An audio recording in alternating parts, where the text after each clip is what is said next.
2020년 새해 첫 주일 아침에 여러분과 함께 하나님의 말씀을 나누게 해주신 하나님께 다시 한번 감사를 드리며 올 한 해도 즐거움이 넘칠 수 있는 하나님과 함께하는 우리 교회가 되기를 간절히 소망합니다. 찬양대가 찬양을 하고 있는 동안 저는 뒤에서 고민을 했습니다. 25분 정도의 시간을 설교를 해야 되는데 이제 남은 시간이 얼마 남지 않았습니다. 행복하시죠? 예. 졸지 마시고 집중하시기 바랍니다. 우리 옆 사람과 인사하겠습니다. 새해에는 하나님이 직접 경영해 주시는 복을 받으십시오 하고요.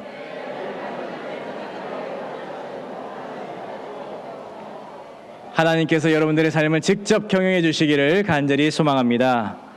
새로운 달력을 우리가 펼치면서 우리가 기대하는 것은 단순히 2025에서 2026으로 숫자가 변하는 것뿐만 아니라 우리 삶과 복음 공동체를 향한 하나님의 새로운 숨결을 우리가 기대해야 할 것입니다. 지난 한 해 동안에 우리는 정말 많은 일을 겪었습니다. 때로는 오늘 말씀처럼 거센 바람이 부는 산 위에 서 있는 것 같기도 했고, 때로는 흔들리는 지진 위에서 위태로움을 느끼기도 했습니다. 하지만 오늘 이 아침 하나님께서는 우리들에게 세미한 음성으로 다가와 주시고 새로운 소망의 길을 열어주실 줄로 믿습니다. 현대 사회를 분석하는 학자들은 한 국가나 조직의 경쟁력을 측정할 때에 눈에 보이는 자산보다 더 중요하게 여기는 것이 있습니다. 그것은 바로 신뢰라고 하는 보이지 않는 무형의 가치를 이야기한다고 합니다. 뉴욕의 맨해튼 47번가에 가게 되면 다이아몬드 거리라고 있다고 합니다. 이 원리를 가장 잘 보여주는 상징적인 장소인데요.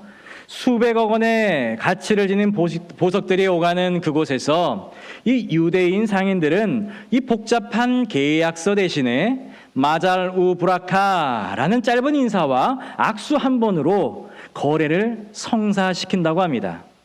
그들은 수십 년간 쌓아왔던 정직이라고 하는 신뢰의 토대 위에서 불필요한 법적 비용과 시간을 절약하면서 세계 최고의 시장을 이제껏 유지해 올 수가 있다는 것이죠.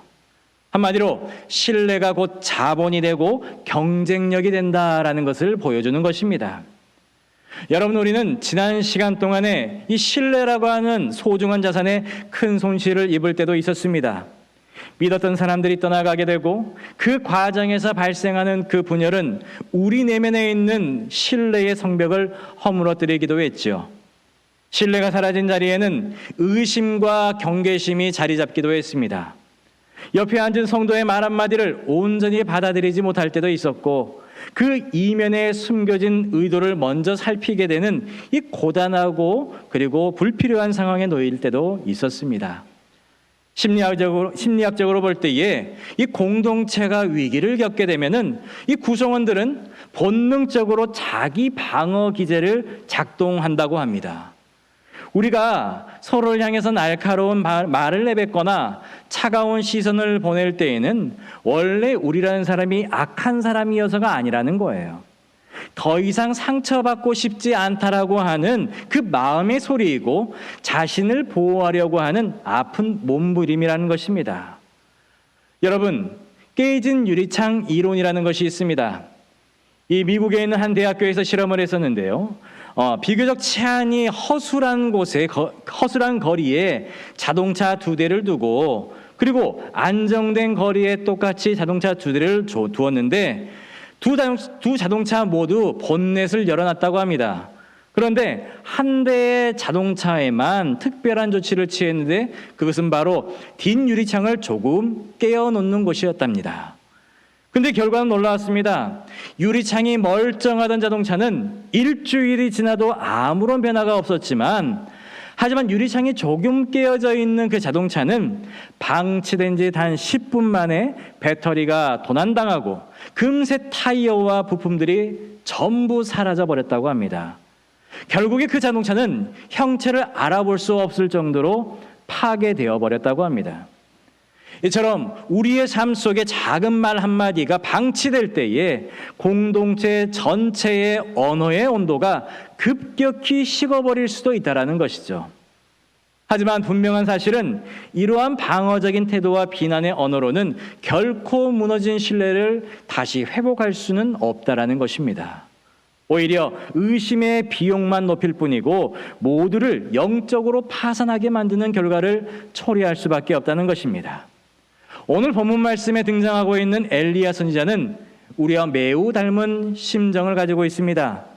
갈멜산에서 장엄한 승리를 하고 난 후에 이세벨의 위협을 받고 광야로 도망쳤습니다. 육체적으로 탈진하고 정신적으로 고립감에 빠진 그는 이 로뎀나무 아래에서 하나님께 자신을 죽여달라고 하나님께 간구를 했습니다. 여러분, 오직 나만 남았다라고 그들이 내 생명을 찾아서 빼앗으려 한다라고 하나님께 울부짖을 때에 그 말 속에 들어있는 엘리야의 울부짖음을 바라보게 되면 이 나만 피해자라고 하는 독점적인 피해의식이 담겨져 있음을 볼 수가 있습니다. 엘리야는 자신만이 하나님의 언약을 지키는 유일한 생존자라고 생각을 했던 것이죠. 자신 외에는 모든 사람들을 적대적으로 생각을 했습니다. 이것은 오늘날 우리 성도들이 겪고 있는 영적인 고립감과 흡사합니다.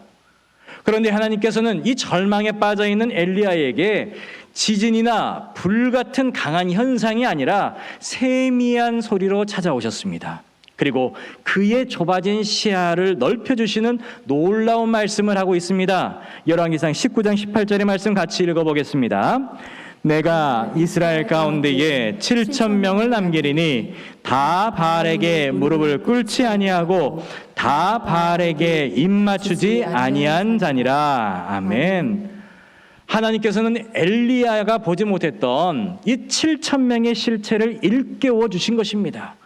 보이지 않는 곳에서 여전히 신앙의 절기를 지키면서 묵묵히 기도의 자리를 지키고 있는 허다한 무리가 있다라는 것을 엘리야에게 하나님이 알려주신 거예요. 여러분, 이 말씀은 오늘날 우리 목포 복음교회에도 똑같이 적용이 됩니다. 우리가 떠나간 뒷모습을 바라보면서 탄식하느라 지금 내 곁에서 예배를 드리고 있고 함께 눈물을 흘리고 있는 소중한 7,000명의 성도들을 바라보지 못할 때가 있다는 것입니다. 그런데 여러분, 성숙한 신앙이라는 것은 없는 것을 갈망하는 것이 아니라 이미 하나님께서 우리들에게 남겨주신 은혜의 실체들을 발견하는 영적인 은혜에 있다는 것입니다. 우리 교회 안에는 여전히 묵묵히 주방에서 섬기시는 분들이 있고 아픈 지체를 위해서 새벽마다 무릎을 꿇는 권사님들이 계십니다.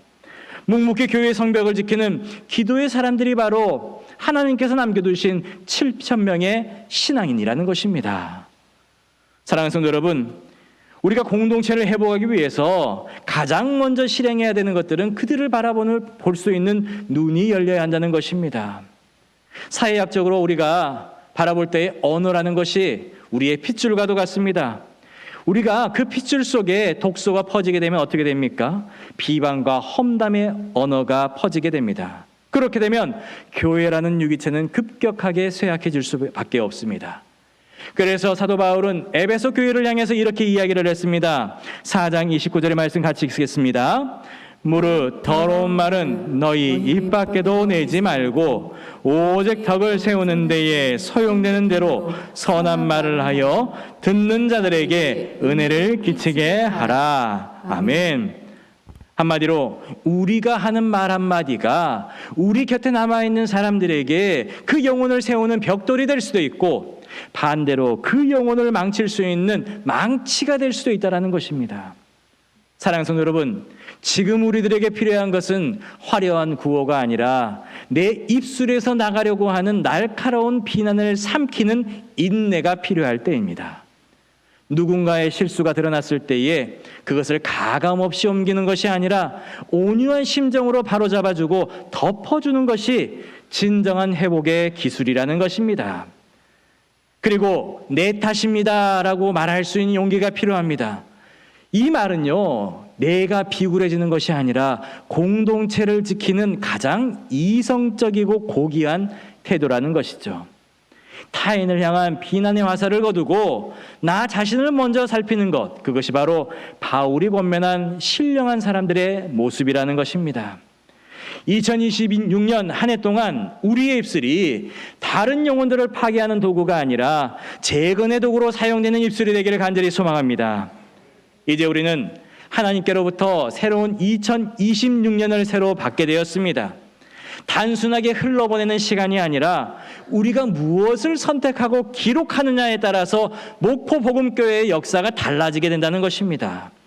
지난날의 아픔은 우리 교회의 역사로 기록되겠지만 우리의 미래가 그 아픔에 지배당하게 해서는 안 된다라는 말씀입니다. 그래서 여러분들에게 오늘 구체적인 한 가지 행동을 제안하고 싶습니다. 예배의 자리를 떠나서 세상으로 나아갈 때에 곁에 있는 성도들을 향해서 진심을 담아서 이렇게 고백해 보시기 바랍니다. 우리 옆 사람의 손을 잡고 당신이 있어서 우리 교회에 희망이 있습니다 라고 고백해 보시기 바랍니다.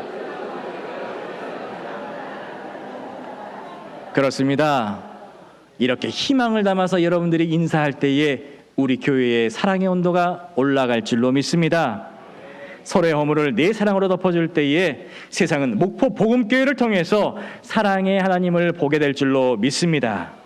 그래서 우리의 상처가 별이 되는 새해가 되기를, 고통이 영광으로 바뀌는 새해가 되기를, 그런 해가 바로 2026년 복음교인들의 새해가 되기를 진심으로 축원합니다.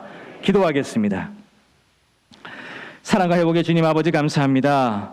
지난 시간 거친 풍랑 속에서도 목포 복음교회를 지켜주시고 희망의 새해를 허락하시니 감사합니다. 우리의 마음이 상처로 얼룩져 서로를 향해서 날카로운 말들을 내뱉었음을 고백합니다. 이제 무너진 언어의 성벽을 다시 쌓게 하여 주시옵소서. 비방의 말을 멈추고 덕을 세우는 선한 말을 통해 우리 공동체를 다시 견고히 건축하게 하여 주시옵소서. 한 해 동안에 축복을 허락하는 말, 그리고 따뜻한 미소를 나누는 회복의 역사가 우리 안에 시작되게 하여 주시옵소서. 감사드리옵고 예수님의 이름으로 기도하옵나이다. 아멘.